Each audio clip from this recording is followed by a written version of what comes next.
Robbani, merajut ilmu dan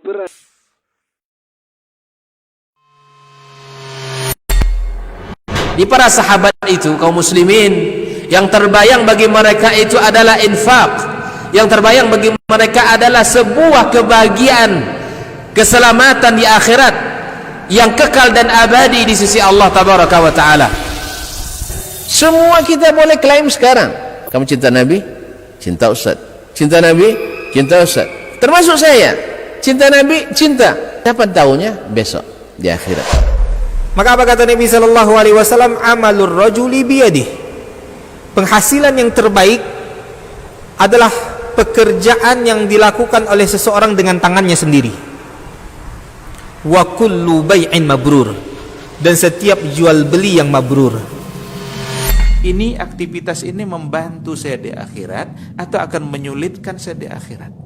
Kalau seandainya perbuatan itu ternyata akan menyulitkan kita di akhirat kelak, tinggalkan perbuatan itu.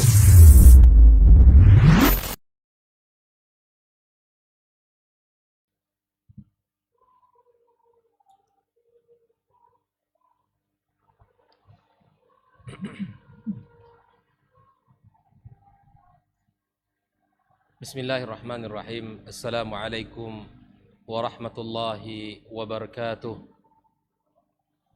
Alhamdulillahi rabbil alamin, wal aqibatu lil muttaqin, wala udwana illa 'alal zalimin, wala haula wala quwwata illa billahil aliyyil azim.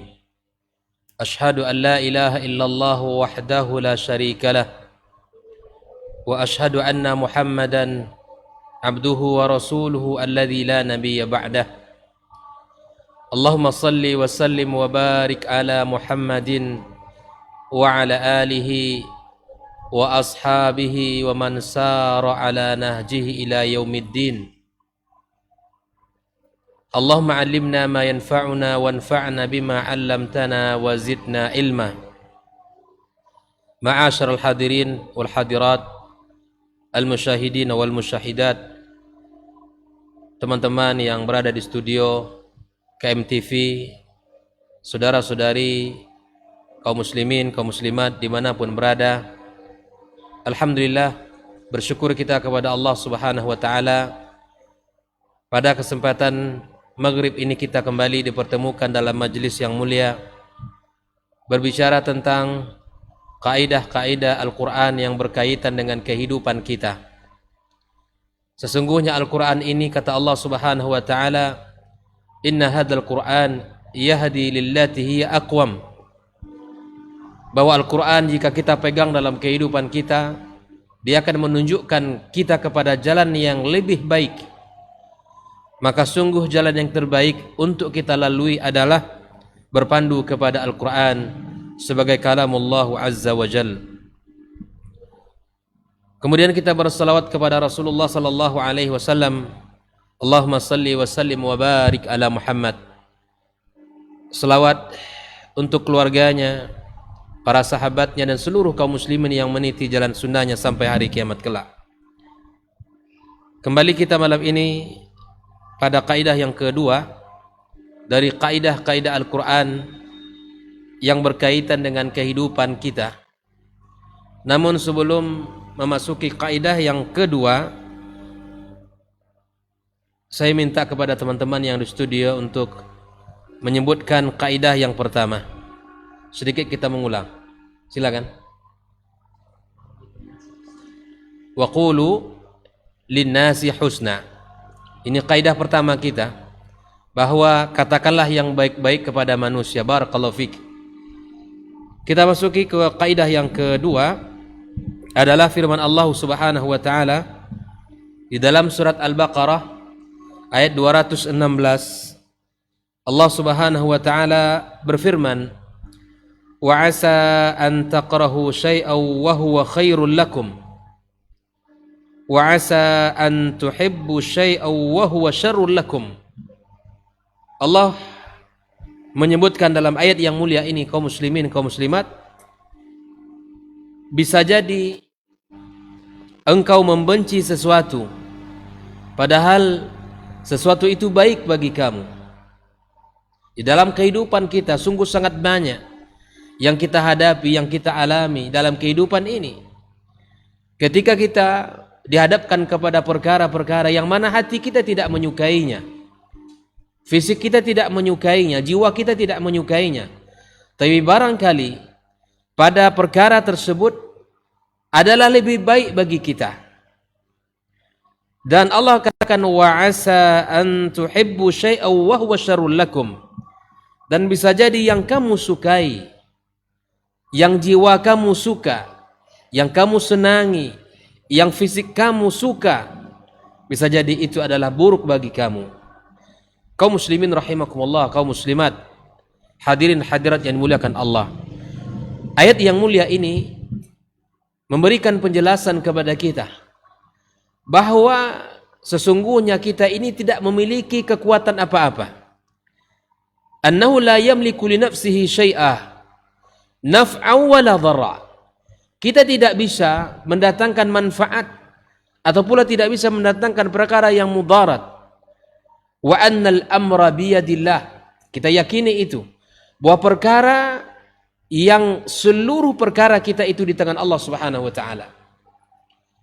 Kita hanya bisa melihat yang zahir dan kita bisa menilai sesuatu yang nampak oleh mata kepala kita. Maka fakana lizaman 'alal 'abdi ay yata'allaq bi rabbih tabaraka wa ta'ala. Maka mestilah sikap kita sebagai seorang yang beriman kepada Allah agar kita bergantung hanya kepada Allah tabaraka wa ta'ala. Wala ya'tamidu 'ala nafsihi ad-da'ifah. Tidak bersandar kepada jiwanya yang lemah, kepada dirinya yang lemah, allati la ta'lamu syai'a, yang mana dia tidak mengetahui apapun. Kita ini makhluk yang dhaif.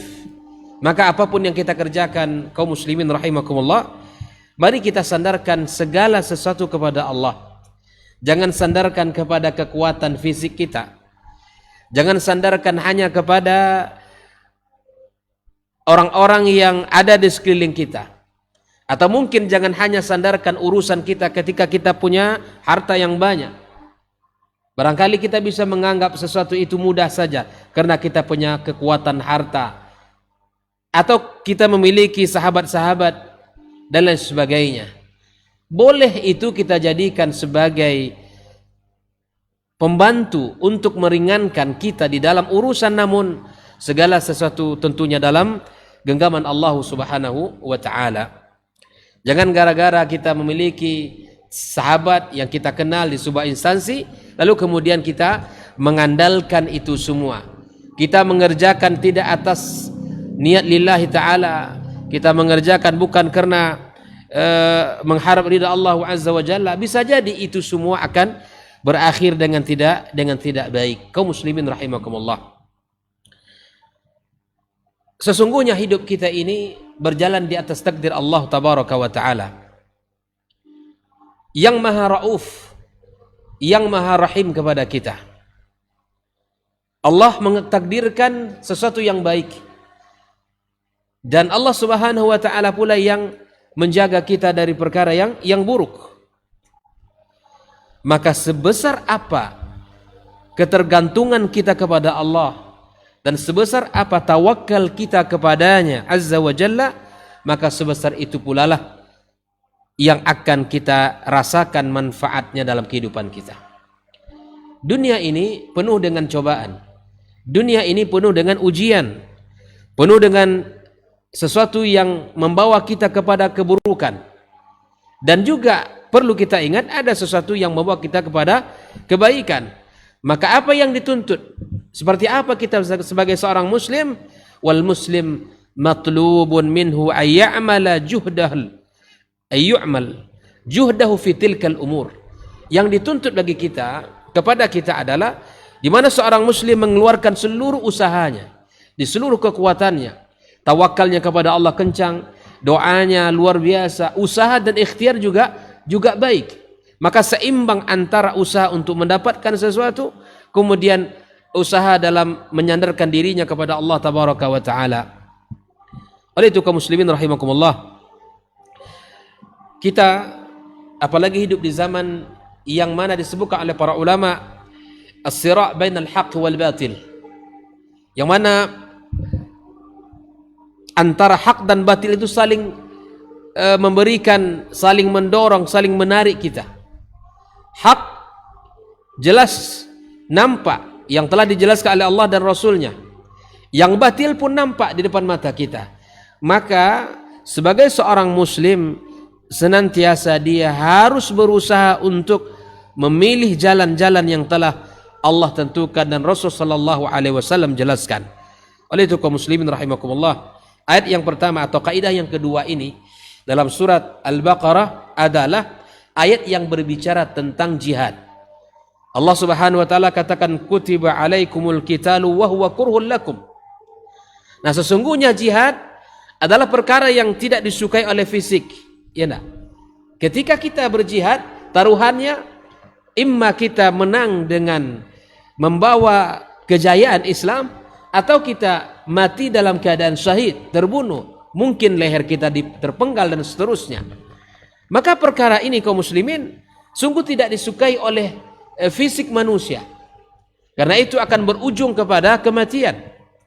Maka disinilah Allah Subhanahu wa taala gambarkan ayat di mana ternyata sebagian orang-orang munafikin yang tidak menyukai perang, yang tidak menyukai dengan perintah Allah ini, maka Allah ingatkan ya dengan perkara bisa jadi yang engkau tidak sukai itu ada kebaikan yang sangat banyak ya bagi dirimu, dan bisa jadi ya pada perkara yang kamu sukai maka itu tidak baik bagi dirimu. Kaum muslimin rahimakumullah, di dalam Al-Quranul Karim ada beberapa ayat yang semisal dengan ayat ini. Ayat surah Al-Baqarah ini berbicara tentang jihad fi sabilillah. Mari kita lihat dalam surat An-Nisa ayat yang ke-19. Ya, surat An-Nisa ayat yang ke-19. Allah Subhanahu wa taala membicarakan perkara yang terjadi dalam kehidupan rumah tangga kita. Ayat yang semisal, silakan buka Al-Qur'annya, surat An-Nisa ayat yang ke-19 ya. Allah Subhanahu wa taala berfirman, "Fa in karihtumuhunna fa'asa an takrahu syai'an wa yaj'alallahu fihi khairan katsira." Allah mengatakan, jika engkau membenci atau tidak menyukai istrimu, ini tentu pada sifat keluarga kita barangkali akhlaknya, kemudian perilakunya, barangkali ada juga faras wajahnya, fisiknya yang tidak sukai. Maka kata Allah Azza wa Jalla, fa in karihtumuhunna fa'asa an takrahu syai'a.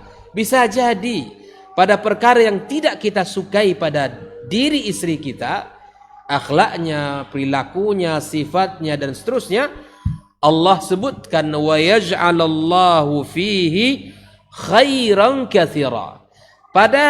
Pada ujian tersebut, pada perkara yang kamu tidak suka itu, Allah jadikan padanya banyak kebaikan. Banyak kebaikan, bukan sedikit kebaikan, tapi Allah katakan banyak kebaikan. Oleh itu kaum muslimin, sungguh Al-Quran ini menjadi panduan dalam hidup kita. Siapa yang tidak melihat bahwa dirinya dalam menjalani kehidupan rumah tangga, pasti akan ada sesuatu yang barangkali itu membuat hati kita bersedih. Kalau dalam kehidupan rumah tangga ini ya hari-hari bersama kita 24 jam, bahkan kita satu kamar, bahkan satu tempat tidur, hari-hari kita. Makanya pernikahan itu, hari-hari dalam pernikahan itu akan membuka lembaran-lembaran kekurangan kita. Maka jika seandainya terdapat kekurangan pada istri kita kaum muslimin, maka ayat ini mengajarkan kepada kita agar kita bisa bersabar. Agar kita bisa bersabar menghadapi apa yang terjadi. Kan berbeda ketika sudah halal ini, akad sudah, ijab kabul sudah terjadi. Masing-masing akan memperlihatkan kekurangan dirinya. Masing-masing akan memperlihatkan sifat-sifat yang barangkali tidak disukai oleh pasangannya. Maka ketika lembaran-lembaran itu membuka kekurangan masing-masing, maka ingatlah ayat yang mulia ini agar kita bisa bersabar, agar bisa kita bertahan. Karena ketika rumah tangga tidak dihadapkan kepada iman kepada Allah, itu bisa jadi akan lepas ikatan yang kuat tadi. Allah sebut ikatan pernikahan ini dengan ikatan mitsaqan ghalidha, ikatan yang kuat. Ada 3 ayat yang Allah sebutkan padanya mitsaqan ghalidhan, di antaranya pernikahan. Di antaranya pernikahan yang disebut oleh Allah dengan ikatan yang kuat itu. Maka ketika Allah sebutkan ikatan yang kuat, jika kita tidak bersabar di dalam menghadapi segala hal yang kita alami dalam kehidupan rumah tangga, maka bisa jadi ikatan itu akan terurai dan mudah lepas, bahkan mungkin berpisah. Oleh itu, mari kita lihat hadis Rasulullah sallallahu alaihi wasallam yang berbicara tentang la yafruku mu'min mu'minatan in kariha minha syai'an radiya minha akhar. Hafal hadisnya enggak? La yafruku mu'minun mu'minatan. Tidak pantas seseorang untuk membenci istrinya di sini, membenci, memberikan kata-kata yang tidak baik, kata-kata yang tidak sepantasnya diucapkan oleh seorang suami. Tidak boleh. Kenapa kata Rasulullah? In kariha minha syai'an, jika dia tidak suka pada sifat istrinya, mungkin ada sesuatu yang tidak kita sukai pada istri kita, ya. Maka apa kata Rasulullah? Radiya minha akhar, maka lihatlah sesuatu yang ia sukai. Ayat ini sebagai hadis ini adalah rumus agar rumah tangga kita ini langgeng. Karena siapa di antara kita yang sempurna? Tidak ada. Kita dan istri kita. Tidak ada yang sempurna. Maka lihatlah pada istri kita kebaikan yang ada padanya, agar bisa berjalan, agar bisa bertahan. Ini kalau tidak, dia akan pecah, dia akan terurai. Maka itulah kaum muslimin, fokus kita sebagai suami adalah memperhatikan kebaikan dan kita bersyukur kepada Allah Azza wa Jalla. Jika ada kekurangan-kekurangan, maka lihatlah pada ayat yang mulia ini, ya. Semoga Allah Subhanahu wa taala jadikan pada istri kita, pada pasangan kita itu, pada kekurangan yang ada pada istri kita adalah kebaikan yang sangat banyak. Oleh itu kaum muslimin rahimakumullah, ini ayat yang kedua, ini berbicara tentang jiwa. Kalau jihad tadi, itu sesuatu yang tidak disukai oleh fisik kita.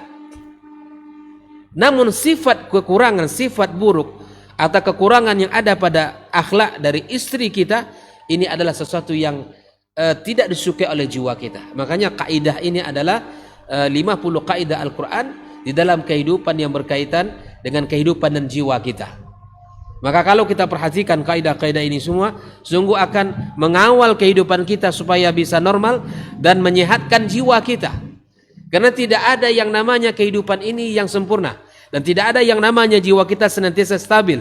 Agar sehat fisik kita, agar sehat jiwa kita, maka kembalilah kepada kaidah-kaidah yang telah Allah turunkan di dalam Al-Quran ini. Kaum muslimin rahimakumullah.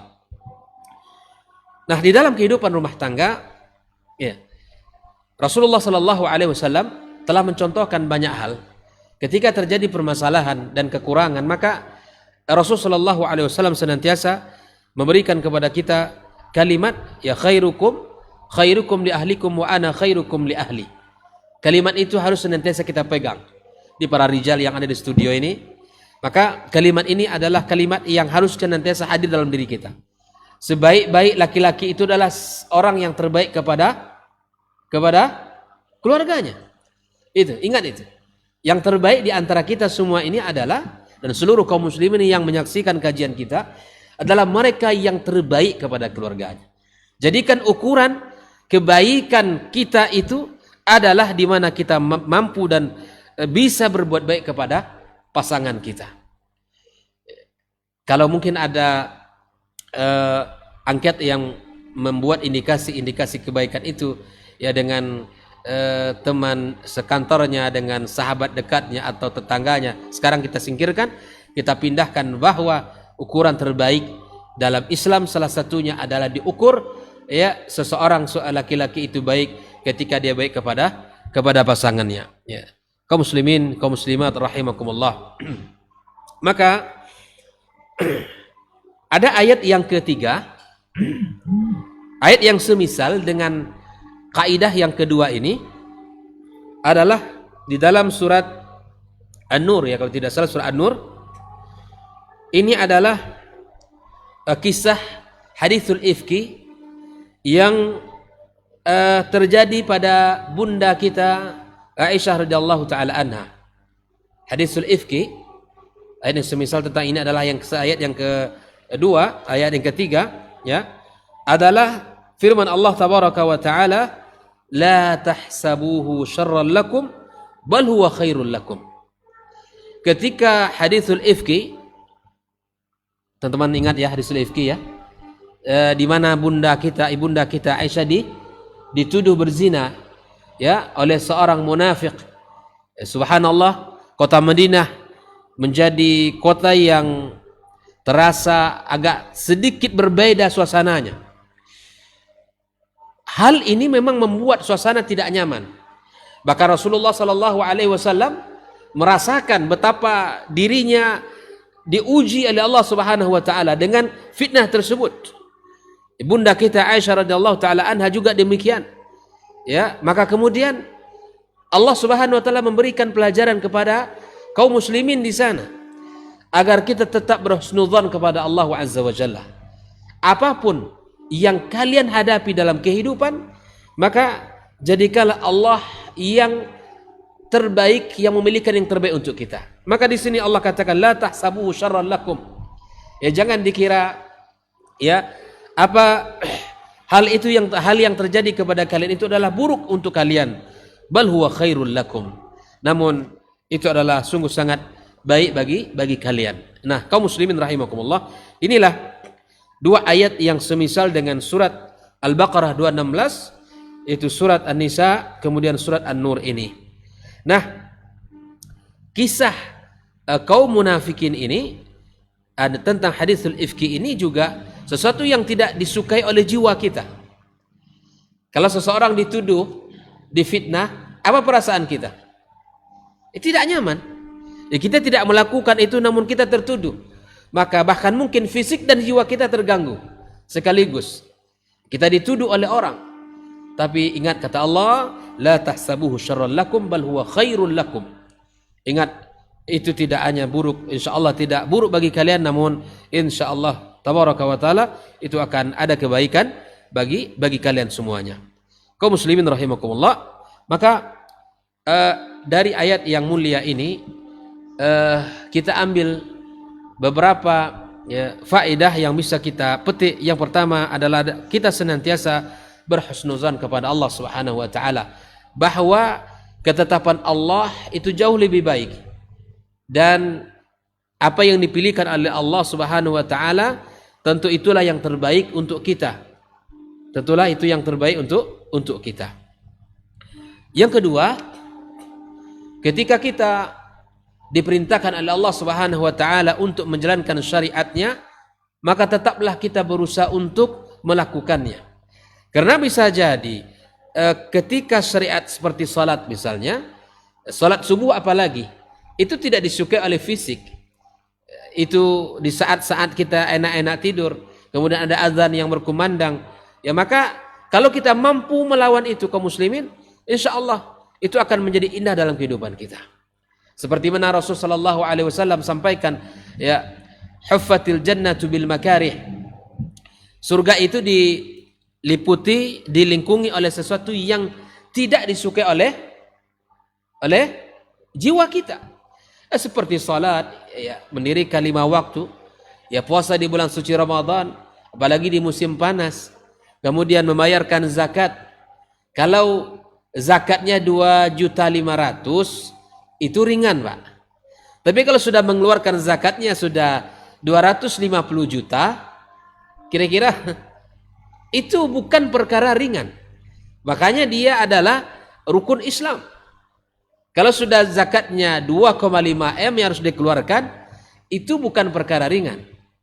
Jadi ketika zakatnya mungkin baru 2.500.000 atau kurang dari itu, ya misalnya, maka atau lebih dari sedikit dari itu masih ringan.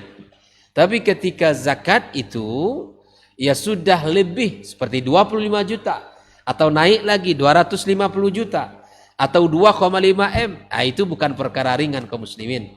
Makanya orang-orang yang kurang imannya maka dia akan tidak sanggup membayarkan zakat tersebut. Taib. Rasulullah SAW juga mengatakan wa huffatin naru bisyahwat, bahwa neraka itu dikelilingi oleh sesuatu yang disukai oleh syahwat kita, disenangi oleh jiwa kita. Maka di antara yang tidak disukai jiwa seperti ini, majelis ilmu seperti ini, berat bagi orang. Lebih baik duduk dengan keluarga santai minum kopi atau minum teh dengan anak dan keluarganya, ya, makan malam keluar dari rumahnya mencari kuliner dan seterusnya, ya. Maka sesuatu yang mulia itu perlu pengorbanan. Sesuatu yang dicintai Allah itu perlu semangat, kesungguhan. Maka itu kaum muslimin, ketika ada syariat yang Allah perintahkan kepada kita, maka lakukanlah itu dengan sepenuh hati. Kemudian kaum muslimin rahimakumullah, mari kita lihat beberapa contoh-contoh yang terjadi dalam kehidupan kita. Kita lihat di dalam Al-Quranul Karim, dan kita lihat nanti dalam hadis-hadis Rasulullah sallallahu alaihi wasallam, dan barangkali para audiens yang hadir di studio ini bisa menyebutkan nanti perkara-perkara yang bisa kita jadikan sebagai contoh dari kaidah yang kita baca ini. Baik. Yang pertama, di antara contoh yang kita dapatkan di dalam Al-Quranul Karim adalah kisah Nabi Yusuf alaihi salam. Kisah panjang Nabi Yusuf yang pada akhirnya dia menjadi seorang bendaharawan, ya, di kota Mesir. Itu memiliki perjalanan yang sangat panjang. Diawali dengan ketidaksukaan saudara-saudaranya, sehingga mereka membuang Nabi Yusuf ke mana? Ke sumur. Lalu kemudian mereka kembali ke rumah mengadu kepada ayah mereka dengan pura-pura bahwa adiknya ini diterkam oleh serigala, membawa bukti baju yang tidak benar dengan darah dan bukan darah yang sesungguhnya. Perjalanan Nabi Yusuf alaihissalam, kemudian dia dibeli, ya dijual, kemudian pada akhirnya dia difitnah, ya dengan ujian yang sangat berat. Fitnah Nabi Yusuf bukanlah fitnah yang terjadi pada Nabi Yusuf, bukan fitnah yang ringan kaum muslimin. Berat sekali. Ya, dihadapkan kepada wanita yang cantik, punya kuasa, ya, punya kekayaan. Ya, ini sangat berat bagi seorang laki-laki. Namun Allah Subhanahu wa taala menghadiahkan kepadanya sebuah kebesaran, menjadi seorang penguasa, menjadi seorang menteri di sana setelah mengalami perjalanan panjang yang barangkali secara fisik dan jiwa tidak disukai. Endingnya indah. Tapi kemudian Nabi Yusuf alaihissalam dengan kesabarannya, dengan berhusnuzan kepada Allah, dengan bersandar diri kepada Allah Azza wa Jalla, kemudian Allah hadirkan kembali keluarga besar, ayahnya yang sudah sakit lama berpisah sampai buta, berpisah dengan Nabi Yusuf alaihissalam. Ya Allah, sembuhkan mata ayahnya, bahkan keluarga-keluarganya, saudara-saudaranya yang telah menzaliminya kembali bertaubat kepada Allah dan mengakui kesalahannya, dan kemudian Allah himpun mereka dalam istana di kota Mesir. Ini adalah ending yang luar biasa. Padahal perjalanan yang sangat panjang itu sangat menyedihkan dan sangat menyakitkan jiwa, bahkan fisik Nabi Yusuf alaihissalam. Silakan nanti, dan kajian tentang perjalanan Nabi Yusuf sudah banyak disampaikan oleh para asatiz kita. Namun di sini kita ingin membuktikan bahwa ketika ada sesuatu yang tidak kita sukai, lalu kemudian bisa jadi dalam perkara itu adalah banyak kebaikan yang Allah hadirkan nanti setelah kita menjalaninya. Kisah kedua kaum muslimin rahimakumullah adalah kisah ibunya Nabi Musa alaihissalam.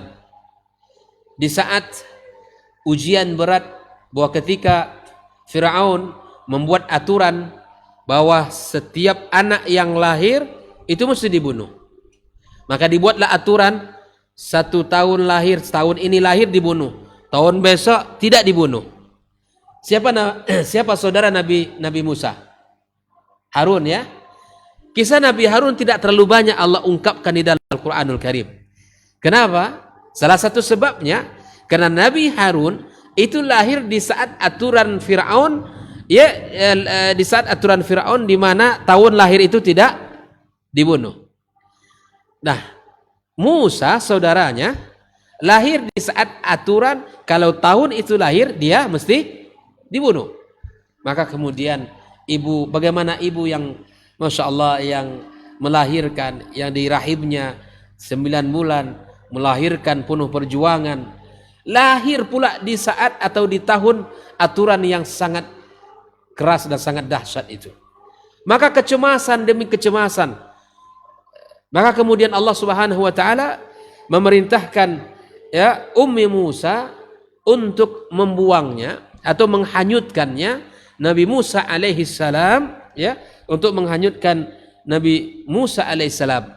Padahal hati ibunya sungguh sangat bersedih, hancur. Ya, kalau nanti anak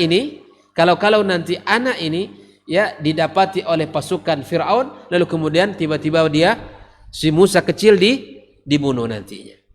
Maka kemudian Allah Subhanahu wa taala mengatakan kepada Ummi Musa ya untuk menghanyutkannya, melarungnya di sungai, lalu kemudian ya dengan izin Allah Subhanahu wa taala ya kembali Musa itu Allah jaga, ditemukan di sungai Nil, dan kemudian dibuka petinya, ternyata sekecil Musa. Kemudian Allah jadikan mata istri Fir'aun itu suka dan senang kepada si kecil ini, bahkan dihadirkan kepada Fir'aun yang nantinya ya Musa ini yang akan menjadi musuhnya. Kemudian karena istrinya suka, Fir'aun pun suka, dan tumbuh besarlah di rumahnya Fir'aun tersebut. Dan subhanallah, ketika anak kecil ini kehausan, dicarikanlah ibu-ibu yang bisa menyusuinya.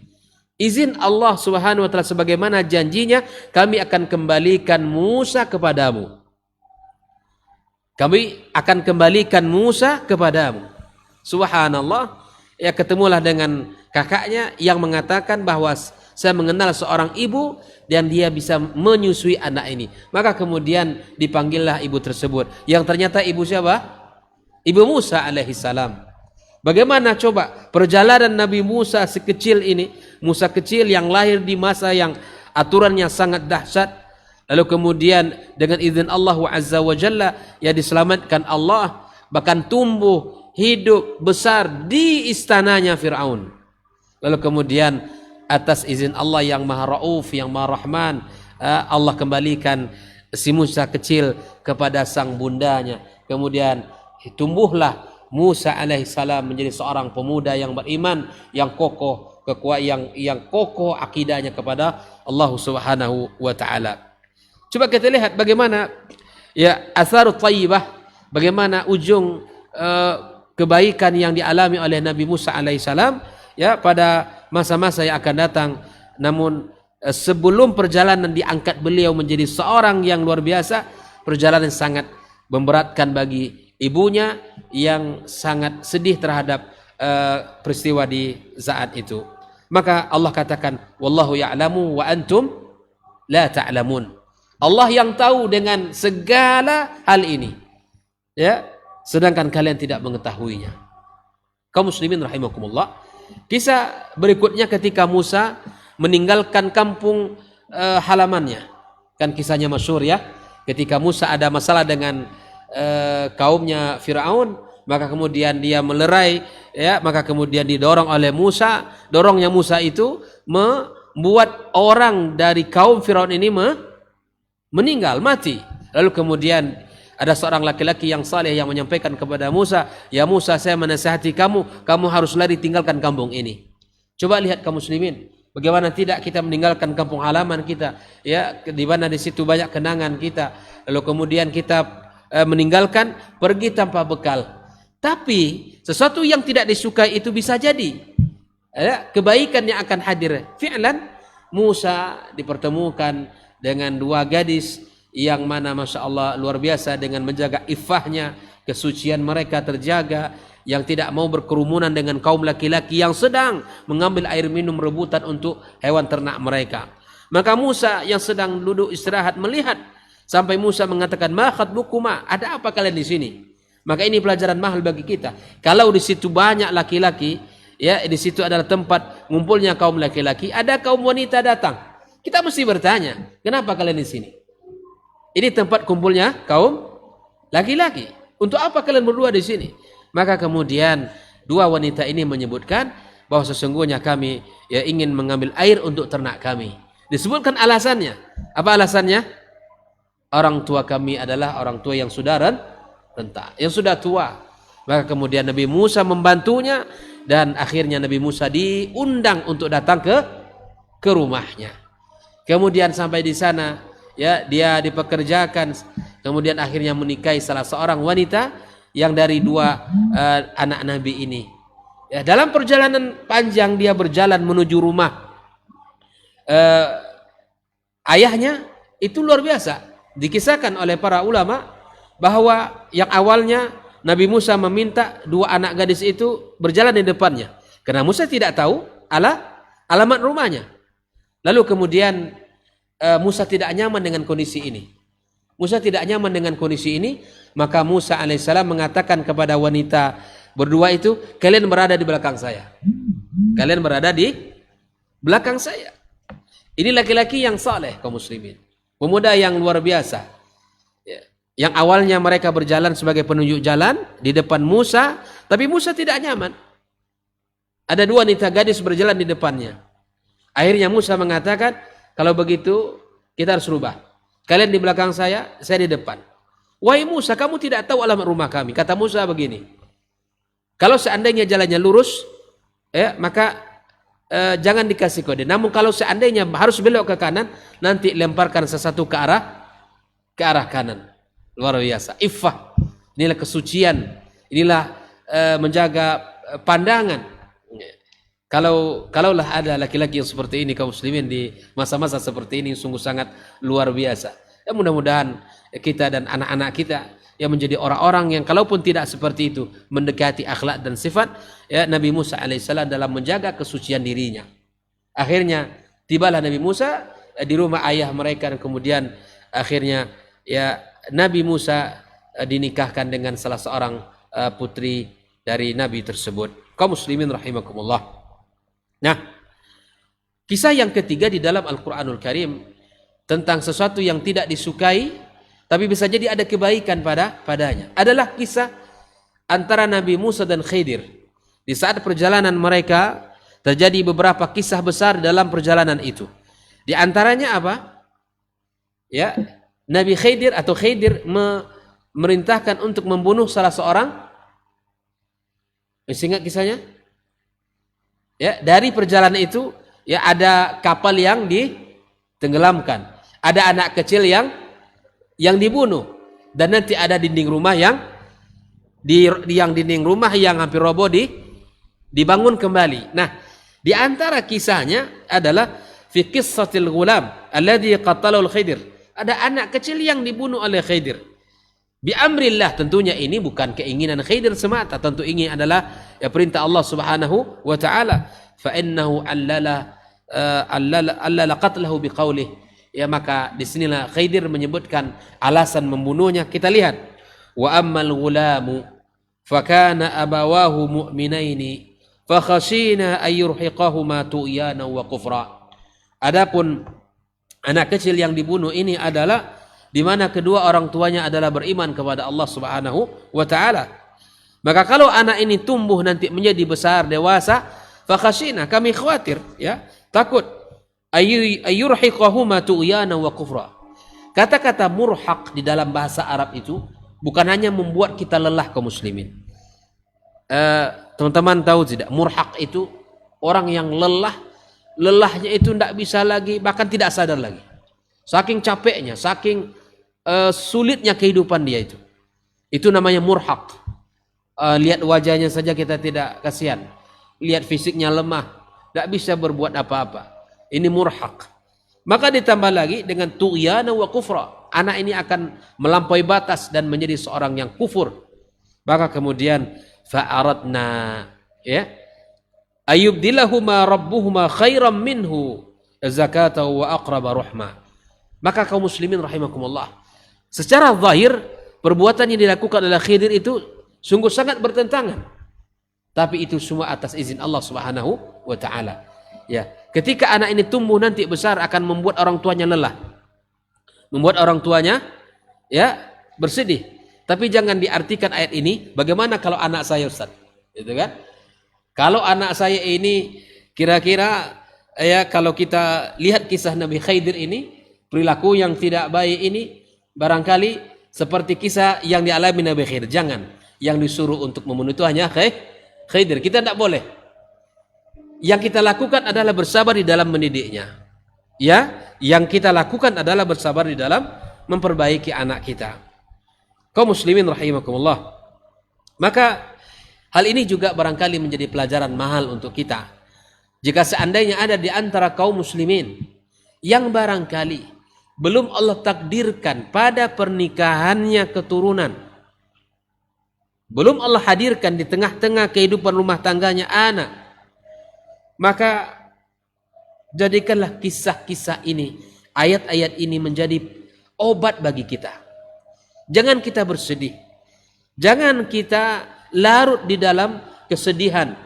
Allah Subhanahu wa taala tidak menentukan kemuliaan seseorang pada punya anak atau tidak punya anaknya.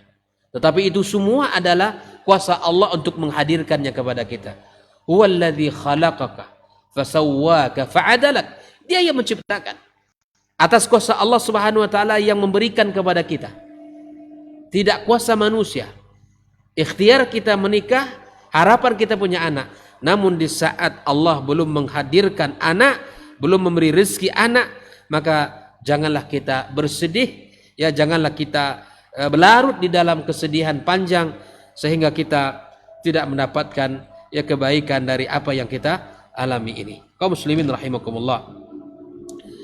Kalau kita boleh menambahkan kisah ini, di dalam Al-Qur'anul Karim adalah kisah perang Badar. Perang Badar adalah disebut juga dengan Yaumul Furqan. Yaumul Taqal Jam'an, hari pembeda. Karena memang asal perang Badar itu bukan sengaja Rasulullah untuk berperang melawan kufar Quraisy yang ribuan jumlahnya.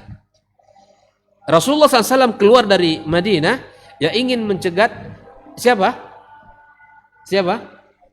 Abu Sufyan yang datang dari Syam membawa dagangannya, yang membawa emas, yang membawa ribuan ekor onta dan seterusnya, barang dagangannya. Itu sesungguhnya yang diinginkan oleh Rasulullah SAW. Dengan jumlah yang tidak banyak, antara 20 sampai 50 orang saja, yang tidak banyak. Namun kemudian apa yang terjadi kaum muslimin? Orang-orang kafir Quraisy di kota Mekah mendengarkan berita bahwa ya keluarganya, sahabatnya dihadang oleh Rasulullah dari Madinah. Lalu kemudian datanglah 1000 pasukan dari kota Mekah. Dan ingatlah di sini Allah Subhanahu wa taala mengingatkan kaum muslimin, ya, ada di antaranya yang mengatakan kama akhrajaka rabbuka min baitika bil haqq. Allah mengeluarkan kamu dari rumahmu dengan hak, gitu ya. Wa inna fariqan minal mu'minina lakarihun. Ada sebagian orang-orang beriman berat bagi dirinya untuk melakukan hal ini.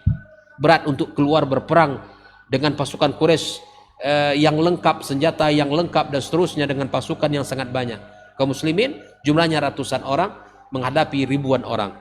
Tapi disinilah ya, yujadilunaka fil haqqi ba'da ma tabayyan ka'annama yusaquna ilal mauti wa hum yanzurun. Seakan-akan mereka ini digiring kepada kematian. Coba lihat, ribuan orang yang akan berhadapan dengan ratusan orang saja yang tidak memiliki senjata lengkap. Yang ribuan itu datang dengan semangat tinggi, pasukan yang sangat hebat, senjata lengkap, ya, semua perlengkapan ada. Maka seakan-akan kematian itu di depan mata mereka. Dan kemudian kaum muslimin ini yang membuat di antara orang-orang beriman itu merasa berat untuk ikut berperang di perang Badar. Dan perang Badar adalah yang menjadi sebab dan kekokohan kekuatan umat Islam itu hadir dalam kehidupan kita. Allah Ta'ala bisawab. Apa kita lanjutkan? Kita ambil satu contoh dari hadis Nabi SAW. Ini sebuah kisah yang sangat dekat juga dengan kehidupan kita, seperti kisah Ummu Salamah ketika meninggal suaminya Abu Salamah, ya, maka kemudian dia mendengarkan Rasulullah SAW mengatakan, ya, ma min muslimin tusibu musibatan, ma min muslimin tusibuhu musibah fayaqulu ma amara Allah inna lillahi wa inna ilaihi raji'un. Tidaklah seorang mukmin jika dia ditimpa oleh musibah maka dia mengatakan inna lillahi wa inna ilaihi raji'un, Allah ma'jurni fi musibati hadhihi wa akhluf li khairan min. Ya Allah, berikan aku ganjaran dalam musibah yang aku alami ini. Ya, bisa jadi musibah itu dengan kematian orang-orang terkasihnya, ya, ataupun musibah-musibah yang berbentuk yang lain, dan berikan aku ganjaran serta berikan aku ganti yang lebih baik darinya. Subhanallah, di sini Ummu Salamah mengatakan, siapa yang lebih baik daripada suamiku ini? Maka ternyata Allah Subhanahu wa taala, ya, menginginkan kebaikan untuk Ummu Salamah, dan pada akhirnya beliau, ya, dinikahi oleh siapa? Oleh Rasulullah sallallahu alaihi wasallam. Manusia yang paling terbaik akhlaknya, yang paling terbaik imannya, yang paling terbaik segala-galanya, Rasulullah sallallahu alaihi wasallam. Hari ini musibah-musibah yang kita alami hari ini, kaum muslimin, pandemi yang berkepanjangan ini, wabah yang sangat luar biasa ini, maka di sebagian kaum muslimin barangkali bersiko dari sisi penghasilannya, dari sisi pekerjaannya, banyak karyawan yang dirumahkan atau usaha yang tidak jalan, ya. Kemudian banyak sekali yang terganggu begitu. Maka kita bersabar dengan kondisi ini. Kita katakan inna lillahi wa inna ilaihi raji'un. Allahumma ajurni fi musibati hadhi. Kalau ada musibah yang menimpa kita, katakan doa ini. Ucapkan doa ini, insya Allah Allah akan berikan kepada kita ganjaran yang lebih besar, dan Allah akan berikan ganti kepada kita dengan ganti yang lebih baik. Kaum muslimin rahimakumullah, ya, ketika teman-teman dalam pekerjaannya, ketika dia di saat-saat puncak karirnya, fasilitas yang lengkap, kendaraan ada, rumah disediakan, ya, uang kesehatan dijamin, uang pendidikan anak telah dijamin sampai perguruan tinggi barangkali, dan jabatan yang sangat diincar orang, dia dengan mudah mendapatkan itu.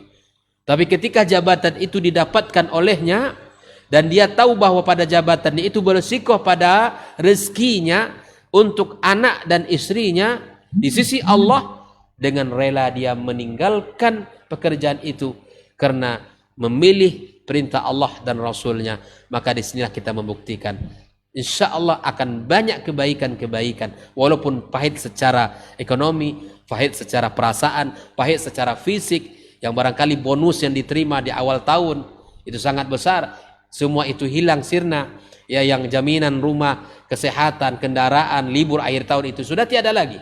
Tapi yakinlah pilihan Allah yang akan lebih baik. Man taraka syai'an lillahi awwadahu khairan min. Barang siapa yang meninggalkan sesuatu karena Allah, Allah akan ganti yang lebih baik.